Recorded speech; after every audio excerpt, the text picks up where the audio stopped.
Welcome to Trial by Wine. We take a closer look at crimes that highlight how fascinating humans can be. Schmitty, Swanee and Clarky visit crimes and run them through their jury of three, debating both sides of the case to agree an appropriate, if totally fictitious, sentence. Please be advised, Trial by Wine may include explicit or disturbing content and will include drunken rambling. Listener discretion is advised. All right, how are we? Yes, well. Yes. Very well, thank you. I have a feeling this is going to be quick. That's right. It's a back-to-back. Uh-oh. So, has anything amazing happened in the last 10 minutes? I've gone for a drink. That's usually pretty amazing. Swanee's got a drink. What is it? I've got one of my Schmitty gifted bottles. So I've got a bottle of Rameau d'Or Côte de Provence Rosé. It looks like it's about 2/3 empty. Did you just neck a whole lot of it? Or On the way up the stairs? Was that the last time you drank it? Yeah. She's very moderate compared to us. I don't know what I'm you're a talking moderate about. drinker. Although I went to a lunch on Friday, which I told you I'm about. not really and a moderate drinker. I felt so rough afterwards, but not like drunk. Like Jeremy told me it was because I'm an old woman, or not, he didn't say I'm an old woman. He said it's probably your age, and it was probably like acid. We got to a point, he came to meet me at a bar, and I looked at him and I went, I'm going to go home, like now. I just felt terrible all of a sudden. It was all like, maybe it was. Yep. Bicarb soda. It was not pleasant. And you know what it is? Teaspoon of bicarb soda. Swanee? Some water? Yeah, Teaspoon tell of me. bicarb soda Yeah. in a little bit of water. Neck it, tastes disgusting. You'll belch your guts out and Yeah. then you'll It's all feel gone. amazing. Yeah, because it's alkaline, so it immediately alkalines the acid. In your Settles guts. it all It was down. great. And it was funny because my girlfriend who I was with, she'd stopped drinking that now, and she said, I just can't drink that. And I thought, Sometimes it's someone's awful. paid for it, I better. But it was not, it wasn't, it wasn't pleasant. Don't you ever do that? You just go, Yeah, absolutely. But if you're not carrying a lifetime supply of Rennies, then you need to have your bicarb. Yeah. but I just didn't make that connection because it's not something that's normally would happen to me. Oh, it does And to me. I got yeah. home and I was like, I felt so rough. I had to watch, I don't know, 4 or 5 episodes of Selling Sunset to get over feel it. okay. Selling sunset. That worked a dream. Okay. I haven't done anything much. I'm still on soda water and cordial and just a dash of vodka because I don't want to drink too much of it. What about you boys? What are you drinking? We're on the red. Yep. You know. You've moved on, yeah? Yeah. It's a wintry Sunday evening. Sunday night, Why yeah. not? Yeah. And who are we? I'm Schmitty. I'm Swanee. And I'm Clarky. And together we are Trial Trial by Wine. And Yes, Clarky, have you got a story for us? You betcha. Do I ever? And which horrific serial killer are you covering today? The answer to that is I don't know. Oh, no. Not a mystery wrapped in an enigma.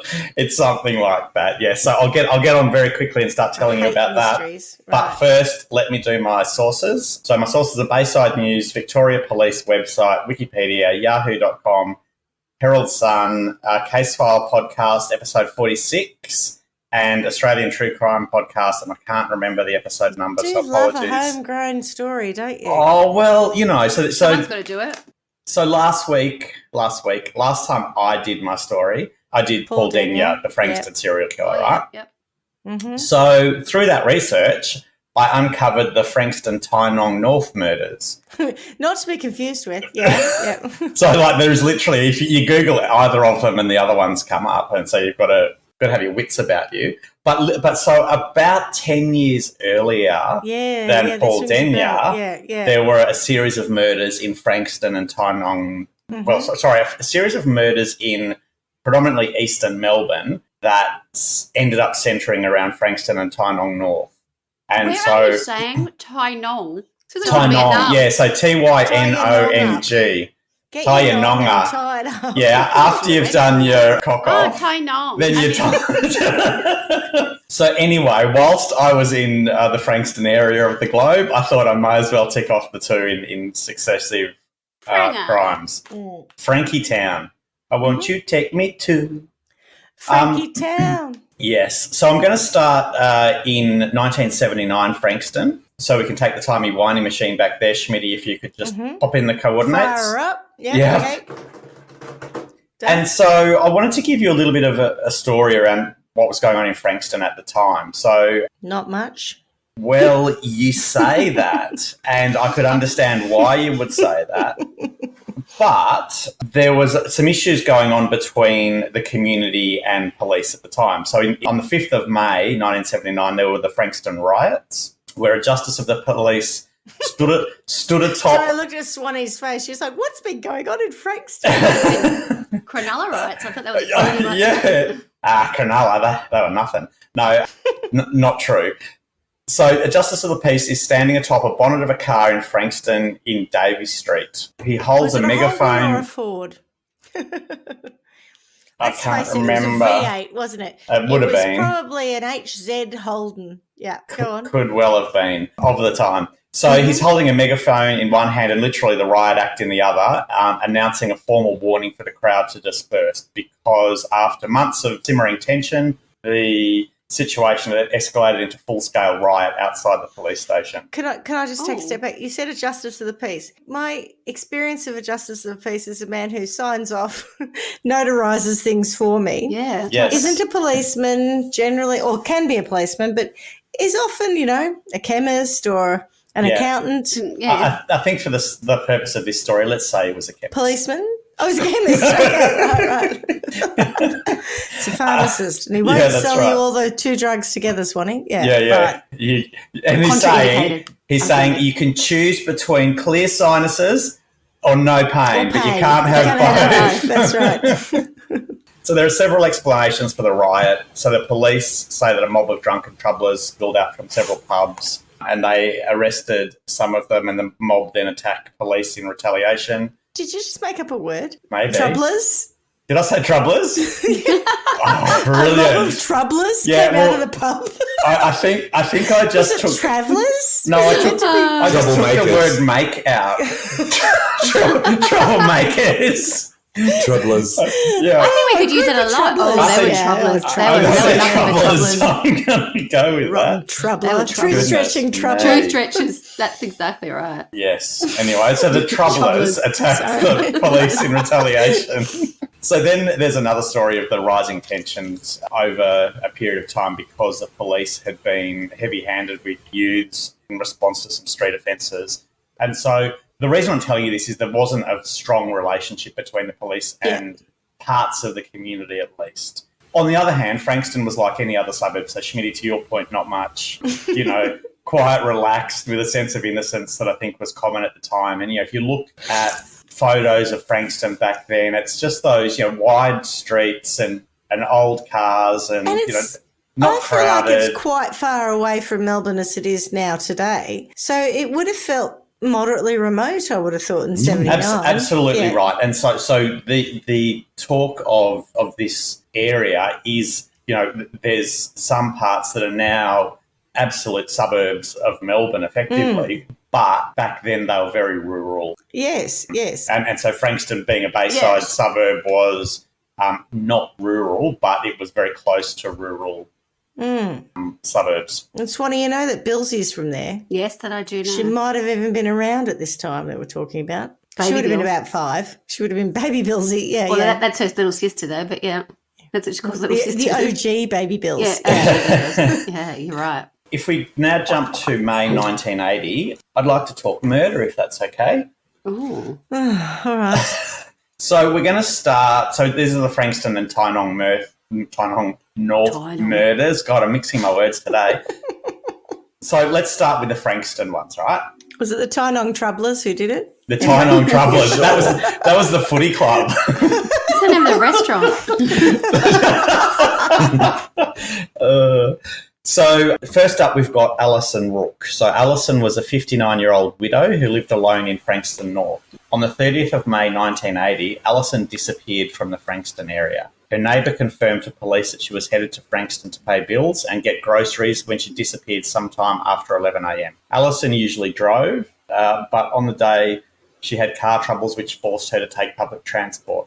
So she was to catch a bus along Frankston-Dandenong Road. However, the usual bus driver didn't remember picking her up, and Alison never bought groceries or paid the bills on that day. Alison's daughter Elaine made numerous calls to her mother but couldn't get in touch with her. Elaine and her brother Keith went around to Alison's house because they were all going to catch up that night to go out, and Alison's house was undisturbed.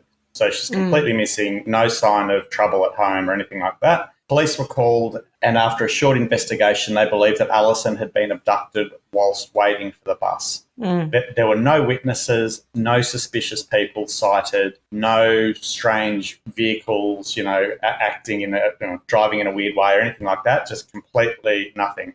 And this is on Frankston Dandenong Road, which is a relatively busy road, perhaps not as busy, well, definitely not as busy back then, but one of the main roads in Frankston. Yeah. So in the middle of the day. Yeah, it's 11 a.m, so it's very early. Yeah, correct. Broad daylight, there would have been traffic. So then on the 5th of July in 1980, a man was walking his dogs when he came across Alison's body partially hidden in bushland at McClellan Drive, a few kilometres from where she was last seen. McClellan Drive runs off Sky Road, and I don't know if you recall from Paul Denya's story, but that's just near where he attacked Natalie Russell on her way home from school. So we're in and about the same spot. Alison was found naked and her body was badly decomposed. There was no forensic evidence found.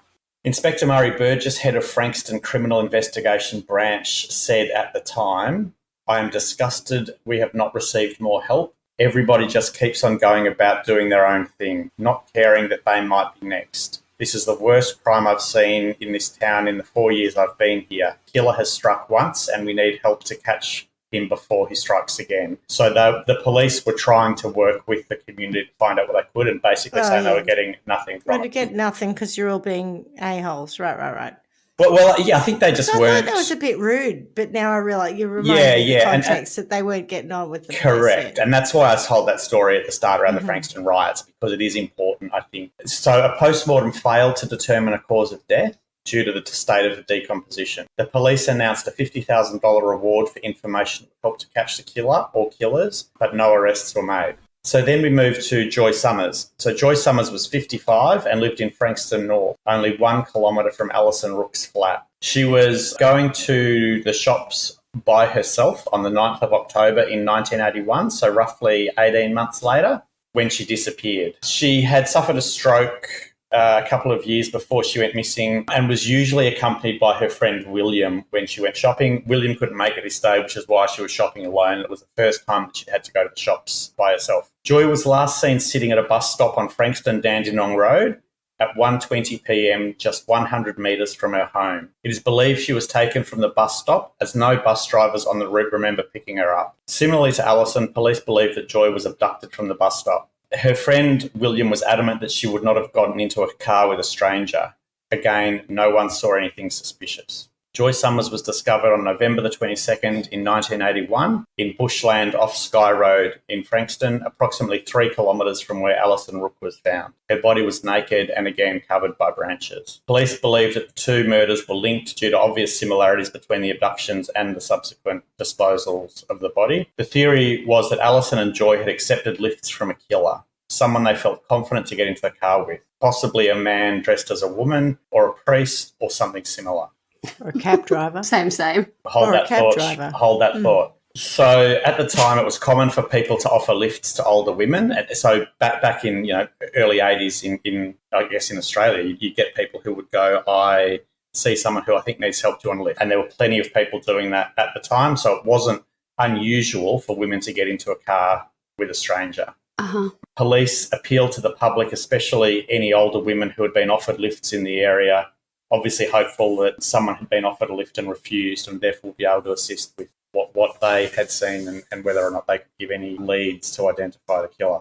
Unfortunately, nothing. So 2 murders in Frankston, both taken at public transport, both bodies found 18 months apart, no information as to how these things happen. So then we go to Tynong North murders. So first up, there's Bertha Miller, who was 73. Bertha lived with her brother-in-law, William, in Glen Iris and was a very active member of the Spring Wesleyan Street Mission in Paran, a church she'd attended for 48 years. On the 10th of August 1980, Bertha went to catch her usual tram from High Street in Glen Iris to Paran, which she did every week on Sunday to attend church. And she would always meet her close friend Jessie Moore on the way. So Bertha would get on the tram and a few stops later, Jessie would get on the tram and they'd go in together. When Jessie boarded the tram, Bertha was not there. Bertha was last seen by a shopkeeper walking to the tram stop It is believed she was taken from the tram stop as she waited. Her brother-in-law was adamant that she would not have got into the car with a stranger. Bertha was also the aunt of Victorian Police Commissioner Mick Miller. So quite a strong link, obviously, back to the police in that regard. Mick, I don't go into a lot of detail about this, but Mick was very much not wanting to get involved and influence the investigation, rather leaving it to the detectives to do their job. But again, no witnesses, no signs of a struggle, nothing suspicious. So often if there's an abduction that goes on, there might be, a wallet falls out somewhere or something happens and there's something that they can find that would help them understand exactly where it happened. Nothing again. So Glen Iris is an inner city suburb of Melbourne, I guess you would say now. Probably, half an hour or so, 45 minutes from Frankston in a car. So then that was the 10th of August 1980. 28th of August 1980, Catherine Headland, a 14-year-old girl, was due to work at her holiday job at Coles Fountain Gate when she disappeared. Headland had left home around 9:30 in the morning to go to her boyfriend's where she was going to catch up with him and some friends. Catherine was from Berwick, so she's going from Berwick to her boyfriend's. At 11:10am, after a morning of listening to records and watching TV, Catherine headed to the bus stop on the corner of Manuka Road and the Princess Highway. She was to catch the 11:20am bus, but was never seen again. At the time, people came forward with sightings. So some of them were that Catherine had been seen about 8 kilometres away in Narre Warren around 2:30pm on that day. Another sighting was a bus driver who claimed that he picked up Catherine and a blonde girl, so with Catherine, at a bus stop approximately 800 metres from the one that she was to get on. Another bus driver was adamant that he had seen her hitchhiking later that day. However, Victoria Police ruled that the sightings were unreliable and it was most likely Catherine never got on the bus. Anne-Marie Sargent, 18-year-old, was between jobs when she disappeared on the 6th of October 1980. She lived in Cranbourne and was a frequent hitchhiker. So Cranbourne, again, is that sort of outer eastern suburb. Don't hitchhike. Well, it was common at the time, right? Not everyone. It's so dangerous. Yeah. It's believed she got a lift from Cranbourne to Dandenong the day she went missing. She was supposed to be going to the unemployment office to collect a cheque, and she did actually get to the unemployment office in Dandenong and she lodged a form, so there was proof that she'd been there. So they think she got a lift there and then from there she went missing. Anne-Marie had an operation a while back and she had a plastic tube that was in the back of her head to drain fluid from her brain. That becomes significant later, so just hold that thought. Again, no witnesses to her disappearance, nothing suspicious, couldn't provide police with any leads. Then we go to Narramal Stevenson. So Narramal Stevenson was 34. She was Thai and was married to Wayne Stevenson, where she lived on a farm in Deans Marsh. So Deans Marsh is on the western side of Melbourne, down near Lawn, so probably a couple of hours from Melbourne, so opposite side to Frankston. She'd been in Australia for over a year before she went missing from a house in Brunswick on the 29th of November in 1980. Narramal and her husband were visiting Melbourne and stayed with friends in Camberwell. Camberwell is not far from Glen Iris, which is where Bertha. The next day, they went to visit friends in Park Street in Brunswick. Narramal had bought ingredients for a Thai meal that she planned to cook everyone that night. However, instead, Wayne and friends went out drinking. So this led to a disagreement between Narramal and Wayne, and Narramal stayed in the car while the others went inside. Wayne did come out to check on Narramal several times. So one time he came out to find her walking down the street in the direction from the 7-Eleven. So she's obviously gone to grab something. Another time she was talking in Thai to another man who had a European accent. Wayne decided, after that one, he's decided to stay in the car where he fell asleep. They both had a bit of a sleep. Then he went inside to have a further sleep. Narramal remained in the car again. After 6 a.m, he went down to see Narramal, but she was gone. There were again no witnesses, no signs of a struggle, and nothing suspicious to assist police. At the time, and due to the unusual circumstances, the police weren't even sure that they had a missing persons case on their hands. The Tynong North, we've got Tynong North. We've got 4 females who have disappeared when attempting to catch public transport or hitchhiking.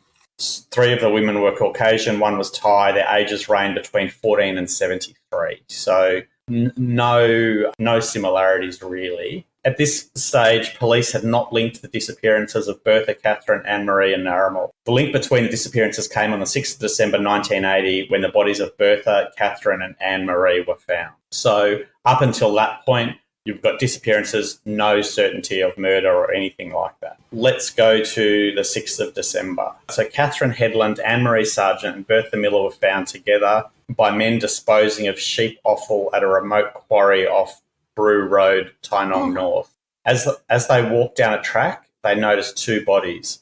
Anne-Marie and Bertha were found right next to each other. Anne-Marie was naked, however, Bertha was fully clothed. Both women had one arm across their chest and the other one lying by its side. And then they rang the police. Police came. Next day, they did a widespread investigation, or search of the area, and located Catherine's body approximately 15 metres away. All three bodies were badly decomposed. Anne-Marie was identified by the plastic tube in her head that I spoke of earlier. Bertha was identified by the dress she was wearing and a hair sample that they took that matched a brush that they found at her home. And Catherine was identified by jewellery and dental records. All three were not buried, but covered by scrub. So for the two Frankston killings, similar scenario. I guess what surprised the police at the time was the significant age gaps between the women, initially believing they would all be young and the killer was possibly sexually motivated. Once they found out who the women were, then they obviously realised that the ages were quite far apart. And they couldn't determine a cause of death for any of the victims. So police confirmed they were looking at similarities between these three murders and that of Alison Rook from Frankston. So this is 1980 still, so we haven't got to the murder of Joy Summers. So a special operations group was set up in Russell Street headquarters, which, as Schmitty, you would know, Swanee perhaps not, was the police headquarters at the time in the city. And approximately 25 police were involved in the initial investigation. The police set up a roadblock on Sunday the 14th of December in Glen Iris, near the home of Bertha Miller, in an attempt to find more information. It had been 4 months since she disappeared and police were hopeful that someone would remember something. Through that roadblock, they learned that Bertha had accepted rides from strangers in the past. They spoke to a number of people who had given her lifts. This was obviously in direct contradiction to the brother-in-law's statement earlier, who'd said that she absolutely would never take a ride from anyone. Yeah. Police then set up a roadblock in Dandenong to try to find out information about Anne-Marie, and they also set up a dummy wearing the same clothes as Catherine Headland in Narre Warren in the hope that people might be able to remember something from the day. Witnesses came forward, Schmitty, to say that a white taxi, possibly a Holden Kingswood, had been spotted near where the bodies were found on three occasions.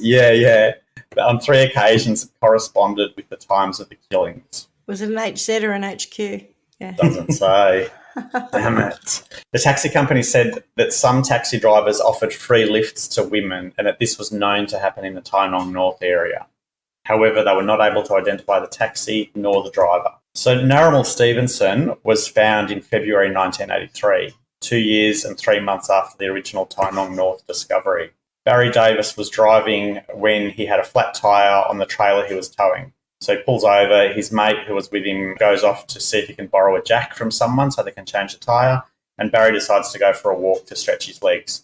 He walks up a track approximately 50 metres from the road, comes to a dead end, turns around and notices a bone in the ground. He at the time was teaching anatomy and physiology and immediately recognised the bone as a human thigh bone. So this spot, whilst different to the other three women, was still in Tynong North and approximately 2 kilometres away from the other bodies. She was again naked and covered by branches.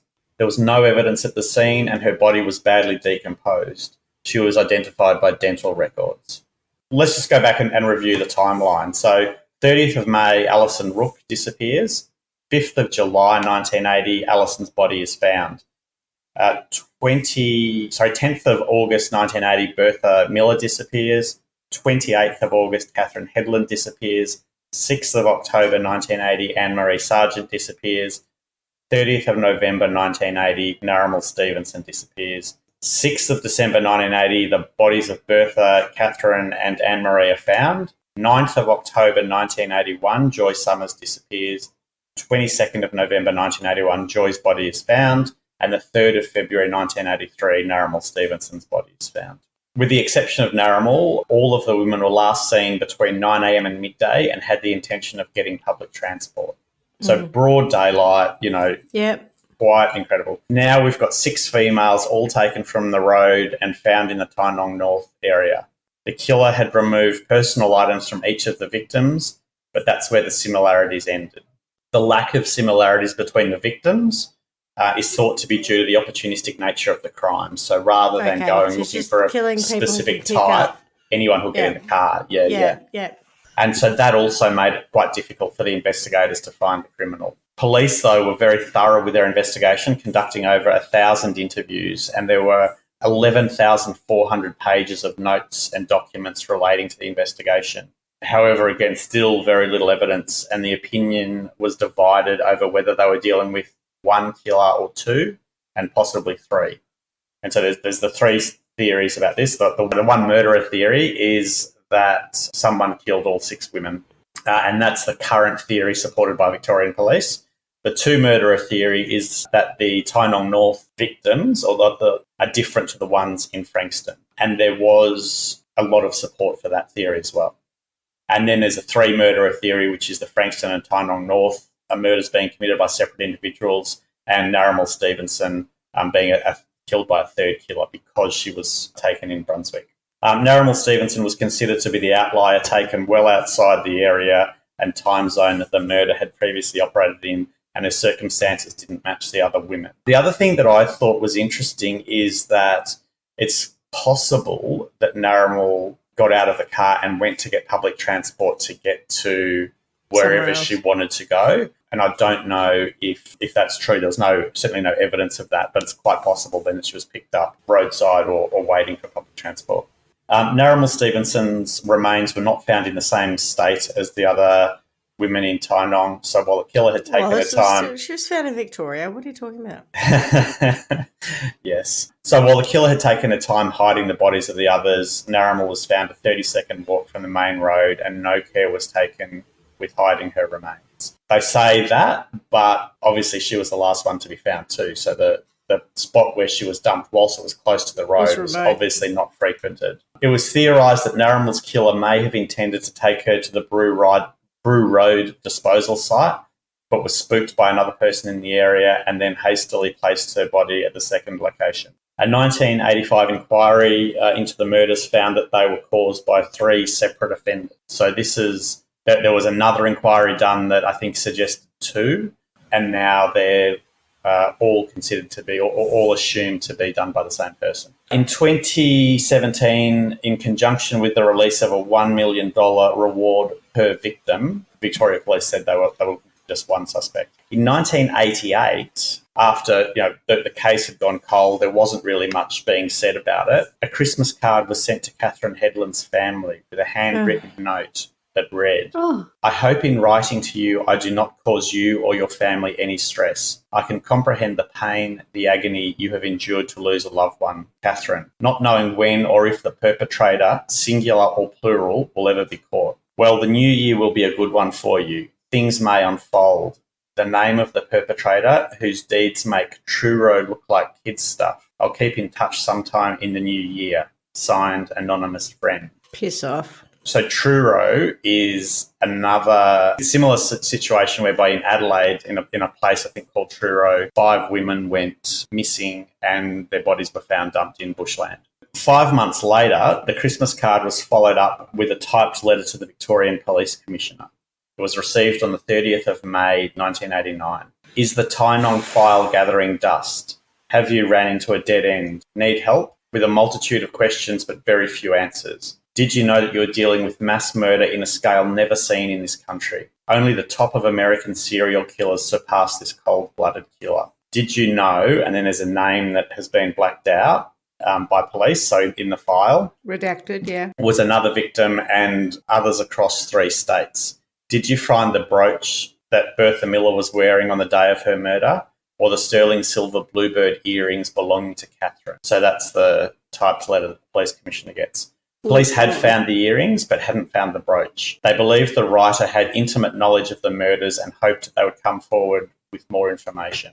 The letter had been sent a couple of weeks after a special on Jack the Ripper had aired on TV, and in that special it made mention of the taunting letters he'd sent to Scotland Yard police. There was speculation that the killer had murdered in other states, and the case was referred to other states who reviewed old files looking for similarities with other missing persons. So New South Wales and Queensland police were going back through a whole lot of missing persons cases to see if they could find anything. There was also a theory that a killer may have operated up and down the east coast of Australia.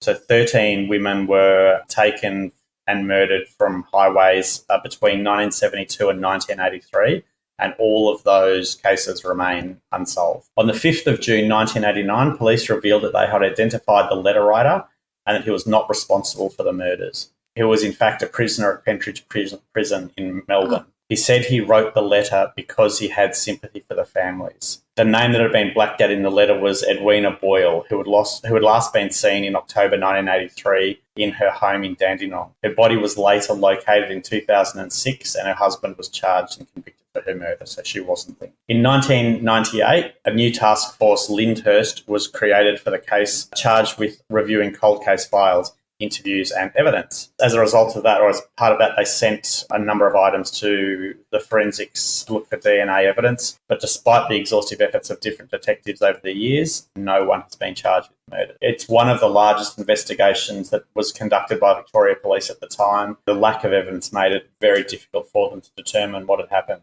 Police believe that the killer was sexually motivated and the victims were either strangled or stabbed, but there's no evidence of that. Would you like me to tell you about the main suspects?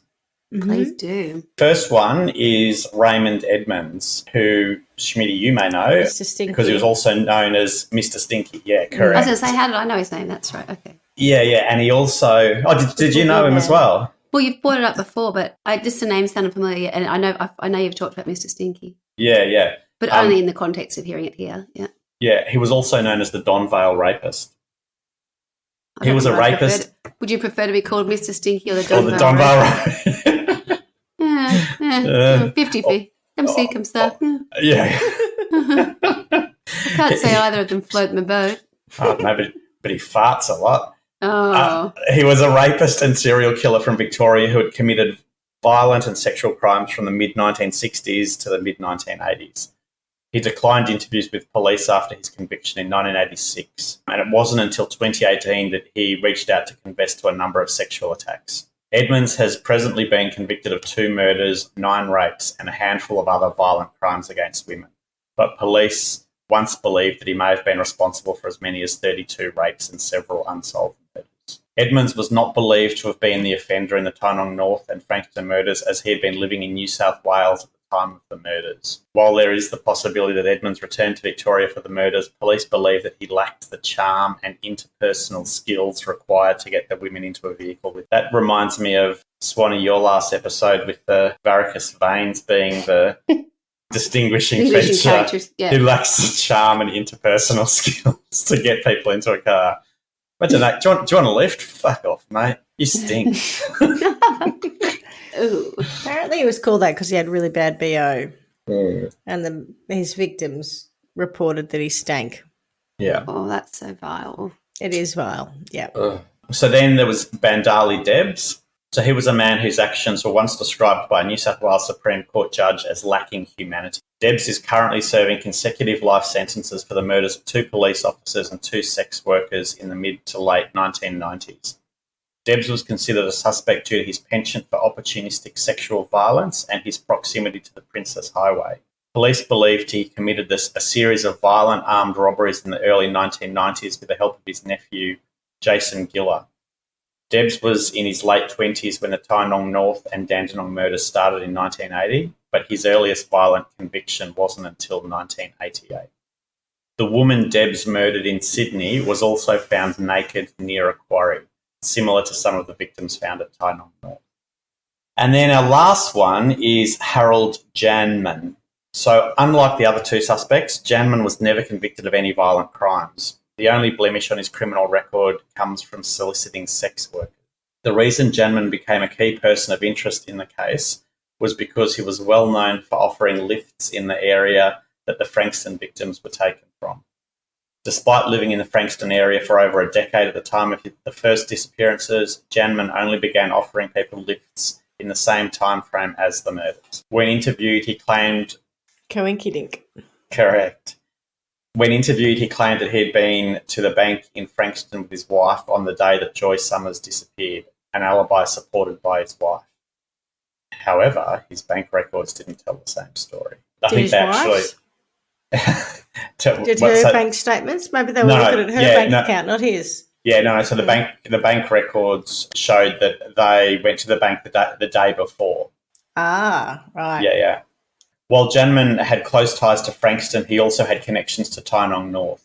In the late 50s to early 60s, Janman lived in Garfield, the area south of Tynong North on the opposite side of the Princess Highway. He had worked in the area at the Tynong Hotel and at the quarry where the Tynong North murderer would dispose of their victims decades later. In 1985, the first analysis of the cases stated, "Daft lack of physical evidence and eyewitness accounts linking him to either of the Frankston victims means it is unlikely he will ever be charged with any offence or eliminated as a suspect." The report also stated that Janman was likely only responsible for the Frankston murders and the two other killers were responsible for the bodies of Tynong North. However, in 1990, a second report was not as kind to Janman, and the analyst described him as a viable suspect with weak or non-existent alibis. It went on to say that the murders in Frankston and the three women found together in Tynong North were likely connected, and that on the information available, Janman is the best nominated suspect for the offences. But all of the evidence against Janman was circumstantial. Gut feelings, odd behaviour and coincidences, or coinkydinks, Schmitty, don't make somebody a murderer. Harold Janman always maintained he was innocent and was not involved with the murders. Harold Janman died on Wednesday the 26th of August 2020, 2 days short of the 40th anniversary of Catherine Headland's disappearance. That's the summary of the suspects, and that concludes the story of the Frankston Tynong North serial killer. 6 known murders that are to this day unsolved. What do you think, Swanee? You're very quiet. I've had a couple of drinks, had a couple of sips of my wine, and I'm in a nice little warm space. Yeah, just a bit more. Did you fall asleep? No, not at all. I'm not even frustrated. Normally I'm frustrated when I get to that. I'm just waiting. Like, they must know something. I mean, with such massive amounts of money being put up, you would think there'd be something more that would have come forth in that time, wouldn't you? Yeah, what they were saying... It's a long time ago. It is. And what they were saying is that the sort of 30 to 40-year window is often where people will come forth. So, relationships change, it's a deathbed confession, whatever it might be. They've lived their life now, right? It's like, I've got to get off my desk. Yeah, before I go see the boss. Yeah. Yeah, or the other thing they'd say is that, if the killer was still alive, that might frighten people from coming forth with anything. But if the killer passes away, then very likely people will be more comfortable to come forward. But they reckon now that it's sort of 40 years plus ago, the likelihood of finding someone is very slim. Do you remember this from your childhood? This one I don't. No. Although saying that, one of the things I said at the start, Schmitty, was the man dressed up as a woman. I have a vague recollection of that, and so when that came up, I was like, oh, that sort of rang a bell, but I don't. There's another really old, I thought, Melbourne-based story about a man dressed as a woman, right, killing women. Yeah, the white taxi seemed to trigger something in me where I felt like I'd heard that before, but I don't know if it was through that or having heard these stories before or just my childhood, because the taxi was someone who people would trust to get in, correct, and that felt familiar, like I'd heard that discussed in my past somewhere. Yeah. The other thing that's interesting is, murder in May, August, another one in August, October and November in 1980. So quite short time frame. Then one, nearly a year later. Well, there is that question about whether they are all from the same person. I know that you're saying that the Victoria Police believe that that's the case right now, but it's difficult to know. Yeah, and obviously, so they did do a number of inquiries into it and got different results each time, kind of thing. So the only thing that would make me absolutely believe it is if you had DNA from all of them and it was matching DNA. Well, the other thing, though, that is possible is, it is someone who's going up and down the East Coast. and, you know, they were in that area for a period of time and then off somewhere else. I agree. I think, I hate mysteries. I must say. It leaves you it's like a drawer at the footy. It just leaves you empty. Yeah, I don't like it. How do you sentence someone? Who do you sentence? Well, you can't because you don't know who did it. There is no.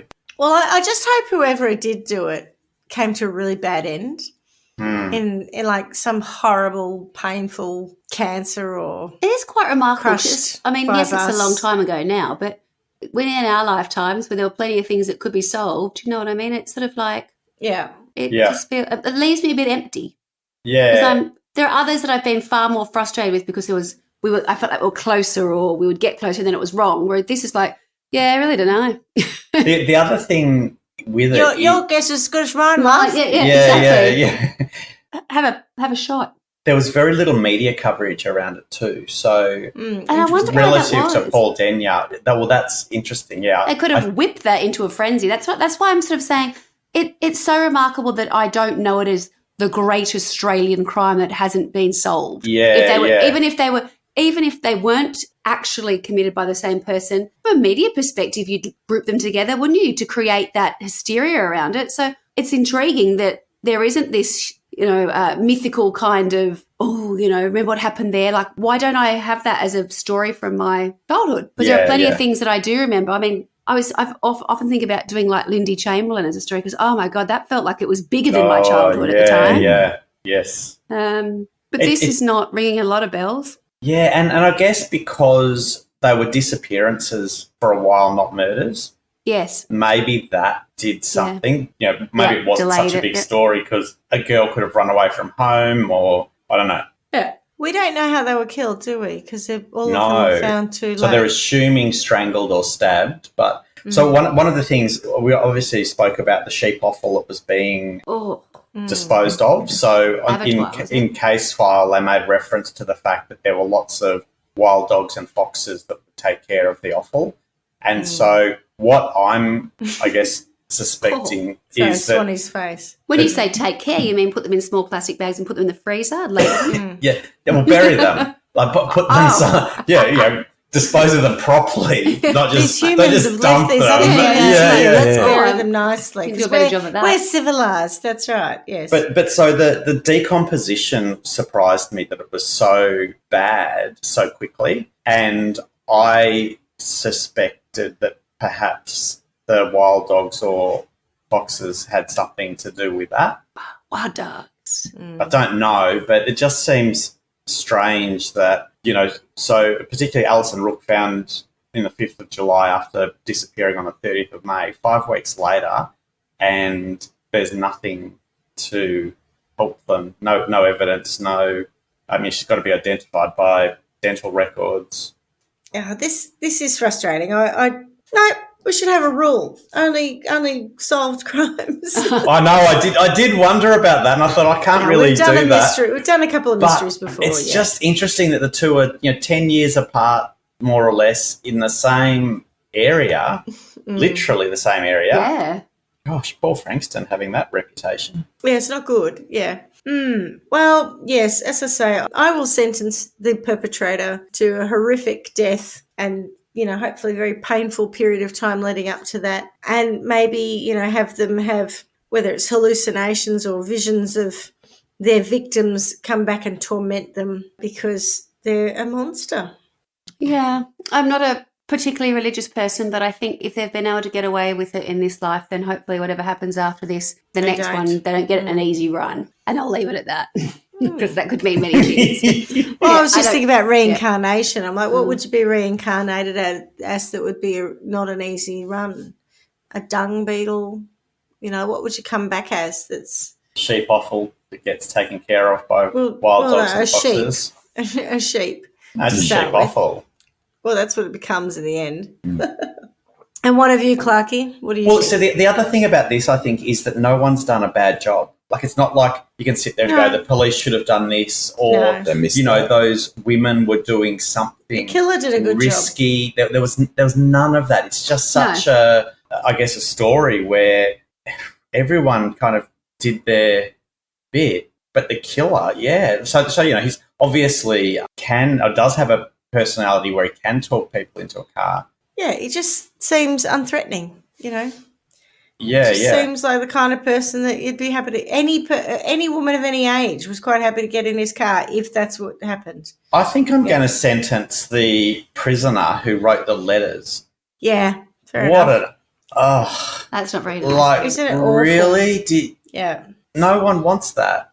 And it doesn't even sound like he is, whilst he says he's doing it because out of compassion for the families, the wording isn't compassionate. It's almost menacing.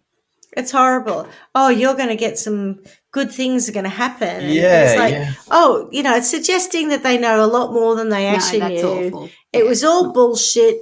And, it's just awful. It is. Oh, yeah, nut punch city limits. Oh, yeah. With knuckle dusters.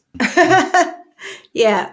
Could you imagine being the family receiving that? It's one thing to send it to the police. It's another thing to send it to the family. Yeah, I think that talk around the taunting nature too, particularly with the one he did send to the police. Yeah. There's nothing. It's not helpful. It's not compassionate. I don't know how he knew all the details. He's a time waster. He's a time waster. He's a time waster.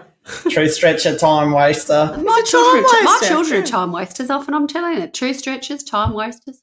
So is it possible to sentence a time waster to more time? Not time wasting? Hard labour?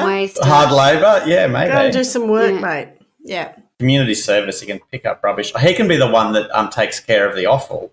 I was just thinking, there's some sheep's offal he could take care of nicely instead of leaving it to the foxes. Yeah, that's right. All right. Anyone else we want to sentence or any other closing remarks?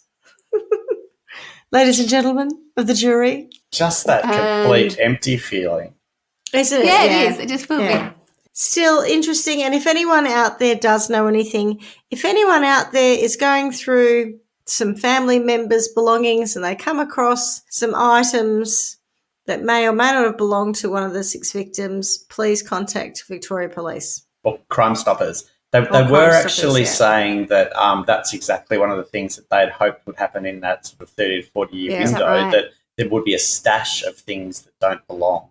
At some point, someone's going to find, a box of stuff. That's true, but also if it's not being, well, I guess it's being more I don't feel it's that well publicised even now. If you knew and you went, but wouldn't you be like one of those things, let sleeping dogs lie, it's like, that's... Looks like Pop was a bit of a time waster. Serial killer. Had some jury there that we didn't expect to have. Pop was a serial killer. He's a bit of a serial killer. Or let's be... Nana was a bit of a serial killer. Could have been anybody. Who knows? True. We always assume it's a man. Often is. Well, we don't know because in this case, as a result of the bodies being so decomposed, we don't know if they were sexually assaulted. Some of them were naked. Some of them weren't naked. We don't know. Schmitty, did you know where Wiggers was in the early 80s? Hey. It's a bit small, I think. Wiggers isn't much. It's now we're worried about where she is. Wiggers is only a little bit older than us, so I don't think Wiggers was active at this time. Bit too young. And she was in Queensland, I'd say. Yeah, she was in Queensland. Eastern Coast, She would have been a truck driver. Hey, mate, one lift. If you're listening to this, Wiggers, please just... He means that in the nicest possible way. Good one again, except disturbing, but well done. And as we say every week, miss you already. Well done. Ciao. Thanks for listening to Trial by Wine. You can contact us at trialbywine@gmail.com. Please rate, review and subscribe to Trial by Wine on Apple Podcasts or wherever you get your podcasts. If you'd like to support us, you can become a patron at www.patreon.com, Trial by Wine, or visit our website www.trialbywine.com to donate to us. Your support will help us cover many more cases and apply wacky sentences. We really appreciate you listening and hope you tell everyone about us. Our cover art is by John Christo and music is by Beauchamp from pixabay.com.